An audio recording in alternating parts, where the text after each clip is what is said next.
ኢትዮጵያን ባለም ከሚያስነሱ ጉዳዮች መካከል አንደኛው በፈጣሪ ትእዛዝ የተጻፉ ቃሎች ያሉባት ታቦት መገኛ በመሆኗ ነው። ይህች ታቦት ታቦተ ጽዮን ትባላለች። ከፕሮቴስታንት እስከ ካቶሊክ፣ ከኦርቶዶክስ እስከ አይሁድ ከዚያም አለፍ ሲል ኢአማኞች ጭምር የሚፈልጓት ናት። ምክንያቱም የፈጣሪ መኖር ታረጋግጣለች ተብለው ከሚታመኑት መካከል መሆኗ ነው። ዓለም ታቦቷ የሙመሩ ቤተ መቅደስ ከፈረሰ በኋላ ተሰውራለች ብሎ ያምናል። አይሁዶች ታቦተ ጽዮን አንድ ቀን ወደኛ እንመልሳታለን የሚል ተስፋ አላቸው። ይህችን ታቦት አለችኝ የምትለዋ ብቸኛው ሀገር ኢትዮጵያ ናት። በዚህም ታቦቷ እንዳለች ለማረጋገጥ ለብዙ ዓመታት ለአስጨራሽ ስለላዎች ተካሂደዋል። ከወረራዎችና ጦርነቶች ጀርባ ከፍተኛ ፍለጋዎች ተካሂደዋል። ሆኖም ግን ማንም ታቦቷን ላይ ቀርቶ እንዳለች ሊያረጋግጥ እንኳን አልቻለም። ኢትዮጵያ ኦርቶዶክስ ቤተክርስቲያን ግን ታቦቷ እንዳለች በተደጋጋሚ ለዓለም አሳውቃለች። ሆኖም ካላየን ወይም እኛ ካላረጋገጥን አናምንም ያለው ዓለም ጉዳዩን በጥርጣሬ ይዞት ቆይቷል። የሲአይኤ ሰነድ ግን ዓለምን ያስገረመም ያስደነገጠም ነበር።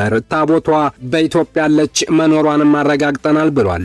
ያረጋገጠበት መንገድ አስገራሚ ቢሆንም መረጃውን ሁሉም ዓለም አቀፍ መገናኛ ብዙሃን ተቀባብለውታል። ታቦቷ ለምን በሁሉም ሃይማኖት ተፈላጊ ሆነች? ምን ይዛለች? ከትራምፕ እስከ እስራኤል ኔታንያሁ ድረስ የታቦቷ አሳዳጆች ናቸው።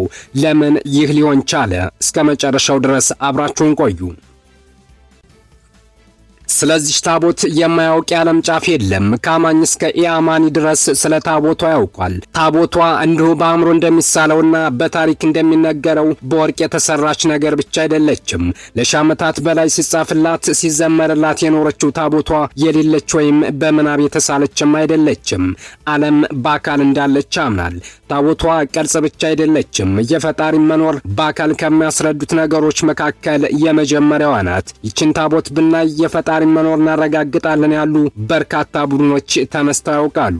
ዓለም ስለ ታቦቷ ሲተርክ እንዲህ ይላል። ታቦቷ የተሰራችው ወይም ዲዛይን የተደረገችው በቀጥታ በአምላክ ነው። አምላክ ለፍጥረቶቹ የሰው ልጆችና ለሱ መተሳሰሪያ እንድትሆን ያዘጋጃት ናት።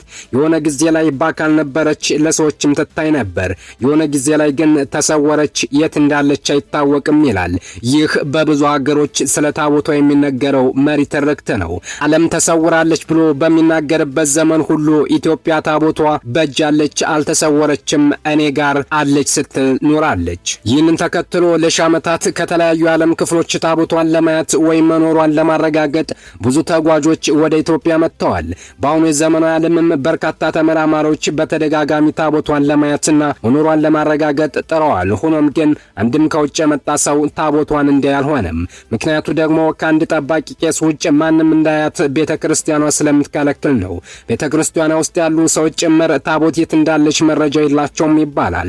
ታቦቷ የትና በምን ሁኔታ ውስጥ እንዳለች የሚያውቁት በጣት የሚቆጠሩ ሰዎች ናቸው።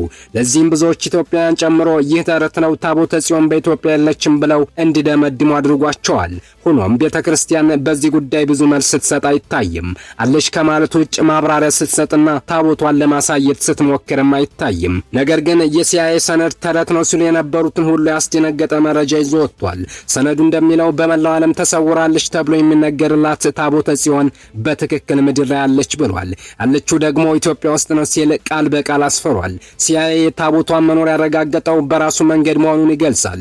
ሰነዱ የስለላ ተቋም እንደ አውሮፓውያን አቆጣጠር በ1988 ባካሄደው ስለላና ምርመራ የእግዚአብሔር የቃል ኪዳን ታቦት የሆነው የሙሴ ጽላት በኢትዮጵያ እንደሚገኝ ማረጋገጡን ይገልጻል። ሲአይኤ በሰነዱ ጽላቱ በእንጨት ወርቅና ናስ ከተሰራ ሳጥን ውስጥ እንደሚገኝና የሚጠብቁት አካላት እንዳሉ ገልጸዋል። ይህ ታቦት በሰሜናዊ ኢትዮጵያ አክሱም ከተማ እንደሚገኝ ቢታመንም ቦታውን ግን ስለመጥቀሱ የተባለ ነገር የለም።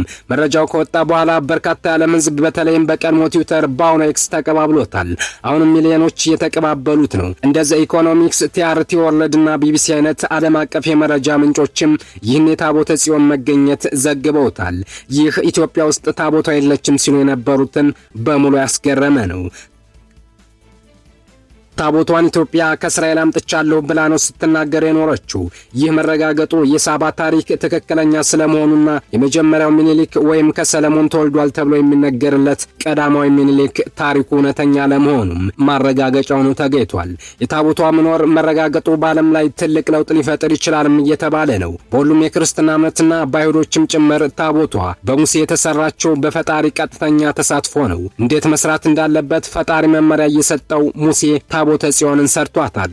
በውስጡም 10ቱ ትእዛዛት የሚባሉት የፈጣሪ ሕጎች የተጻፉባት ናት። ታቦቷን ከማንም በላይ የሚፈልጓት እስራኤላውያን ናቸው። ታቦቷ የተሰራችው እስራኤላውያን ከግብጽ ባርነት ነጻ ከወጡ በኋላ ነው። ታቦቷ ከግራር እንጨትና ከንጹህ ወርቅ የተሰራች ናት። ማንም ቢሆን ታቦቷን በእጁ መንካት አይችልም።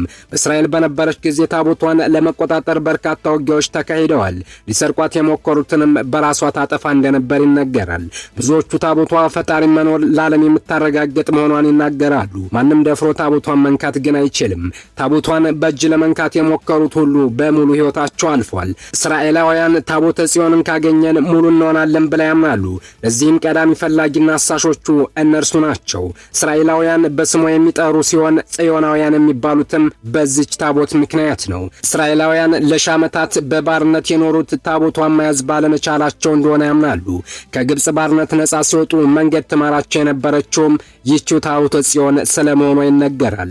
በቅዱስ መጽሐፍም ላይ እስራኤላውያን ከግብጽ ባርነት ነጻ ወጥተው ወደ ሀገራቸው ሲመለሱ የዮርዳኖስ ወንዝ በሞላባቸው ጊዜ ታቦተ ጽዮንን የተሸከመው ካህን ሲጠጋ ወንዙ መፍሰስ እንዳቆመና በደረቅ መሬት እንዲተሻገሩ ይነገራል። አይሁዶች ታቦቷን የነጻነት ምልክታቸው አድርገው የሚያዩትም ለዚህ ነው። ዛሬም ድረስ ታቦቷን ያስሳሉ። ሲአይኤ ኢትዮጵያ ውስጥ መኖሯን አረጋግጫለሁ ማለቱ ከሁሉም በላይ እስራኤላውያን እንደሚያስፈነድቅ ግልጽ ነው። የፍልስጤምና እስራኤል ጦርነት ጋር ይህችው ታቦት ትያያዛለች። እስራኤላውያንና የፍልስጤሞች ጦርነት አሁን የጀመረ ሳይሆን ከጥንት ጀምሮ ሲዋጉ የኖሩ ናቸው። ታቦቷ በእስራኤላውያን እጅ በነበረች ጊዜ ፍልስጤማውያን ማርከዋት ነበር። የማረኳት ከፍተኛ ውጊያ ከተደረገና እስራኤላውያንም ከተሸነፉ በኋላ ነው። ፍልስጤማውያኑ ታቦቷን ከወሰዱ በኋላ ታቦቷን መንካት ባለመቻላቸው በሰረገላ አድርገው ለእስራኤላውያን መልሰው እንደሰጧቸው ይነገራል። አደም ለብዙ ዓመታት ታቦተ ጽዮን የት እንዳለች አይታወቅም የሚል ድምዳሜ ነበረው። ታቦቷ ጠፍታለች ተብሎ የሚታመነው የመጀመሪያው ቤተ መቅደስ ከፈረሰ በኋላ ነው። የመጀመሪያው ቤተ መቅደስ ከፈረሰ በኋላ ታቦተ ጽዮን ጠፍታለች ተብሎ ነበር የሚታመነው። ዓለም ታቦቷ ጠፍታለች ሲል ጠፍታ ትቀራለች ከሚል ትንታኔ ጋር አይደለም። ይልቁንስ ታቦቷ የምትገኝበት ጊዜ ይመጣል የሚል ተስፋ ጭምር አብሮ ይቀርባል። አንዳንዶች ታቦቷ በተራራዎች መካከል ተሰውራ ትገኛለች ይላሉ። አንዳንዶች ደግሞ ታቦቷ በፈረሰው ቤተ መቅደስ ስር በካህናቱ ተቀብራ ወይም ተደብቃለች ብለው ሲያምኑ ኖረዋል። ታቦቷ ምድር ላይ ካሉት ቅዱስ ነገሮች ሁሉ የበለጠች ቅዱስ ተደርጋ ትቆጠራለች። እስራኤል ወይም አይሁዶች ታቦቷን ወደ ቀደመ ቦታዋ የመመለስ ረጅም ህልም አላቸው። ኢትዮጵያ ውስጥ አለች የሚለው የሲአይኤ ሰነድ አይሁዳውያኑ ዳግም ታቦቷን የመመለስ ዘመቻ እንዲከፍቱ ሊያደርግ ይችላል። ታቦተ ጽዮን የሁሉም ዓለም ጉዳይ ብትሆንም አይሁዶች ደግሞ በተለየ ይፈልጓታል። እሷን ካላገኘንና ካልመለስን ሙሉ አንሆንም ብለው ያምናሉ። ታቦተ ጽዮንን እስካላገኘን ድረስ የአይሁዶች መከራ ያበቃል ብለው አያምኑም። ጉዳዩ ከፖለቲካ እስከ ታሪክ ብሎም እስከ ሃይማኖት የሚዘልቅ ውስብስብ ጉዳይ ነው። ሲአይኤ ቀርቦ ታቦቷን ስለማየቱ አልተናገረም። ይልቁንስ በተለያዩ ዘዴዎች ላብነት ልዕለሰቦችን በመጠቀም ማረጋገጡን ያሰፈረው። ሲአይኤ ውስጥ አብረው የሚሰሩ ልዕለሰቦች ማለትም አንድ ነገር ከርቀት ማየት የሚችሉ ሰዎች ታቦቷ መኖሯን እንዳረጋገጡ ጠቅሷል። ታቦተ ጽዮን በተለያየ ጊዜና ሁኔታ ኢትዮጵያ ውስጥ በተለያየ ቦታ ኖራለች ተብሎ ይታመናል። በዚህም መሰረት ከቀዳማዊ ምኒልክ እስከ ኢዛና ዘመነ መንግስት በጣና ሐይቅ ከዛም ከሳት ጥፋት ሸሽታ ዛሬ በኦሮሚያ ክልል በምትገኘው ዝዋይ ሐይቅ ቀጥሎም በደብረ ታቦር ከዛም በይሃ ማለትም ላሊበላ ተቀምጣለች። ከላሊበላ ድጋሚ በመነሳት ወደ አክሱም ተጉዛ አሁንም ድረስ በዚያ ትኖራለች ተብሎ ይታመናል። ታቦተ ጽዮን እንዳለች ምርመራ ለማድረግ የሚመጡ ሰዎች ብዙ ጊዜ ወደ አክሱም በመሄድ ጥናቶችን እንደሚያደርጉ ይታወቃል። አሁን አክሱም ታቦቷ አለች ተብሎ ይታመናል። ከዚህ በኋላም ታቦቷን የሚመለከቱ ጥናቶች ይደረጋሉ ተብሎ ይታሰባል። ሰላም ለሀገራችን። አበቃን። መልካም ጊዜ